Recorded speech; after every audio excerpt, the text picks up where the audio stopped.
Sozioaren emazteak bere ezagutzaren hedadura egiaztatzen tematuta, edoskitzearen tratamenduaren artean tesi baterako emango lukeela ziurtatu die.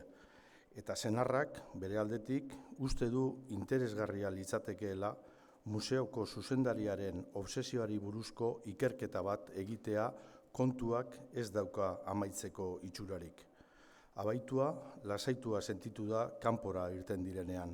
Pilar, dudarik gabe, ez dago ondo. Desenkusatu eginda zer edo zer hartzeko proposamena entzunda. Buruko min pixka bat omen dauka.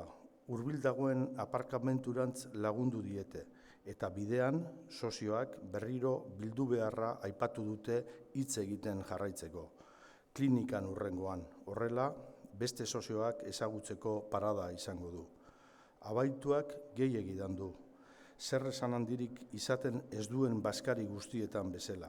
Eta Pilarrek, abiada bizian gidatzen duenez, martxak bortxatuz eta bihurguneak zakarki hartuz, erdi zorabiatuta dago laster.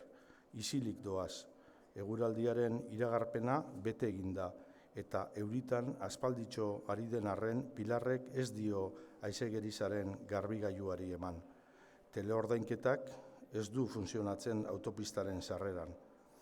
Atzera egin nahi luke, baina ezin du. Beste auto batek eragozten dionez. Pilarrek burua leihatiatik atera eta alderantzeko esan dio atzekoari. Ez gozo hala ere. Abaitua lasaitzen ahalegindu da. Ez dauka presarik.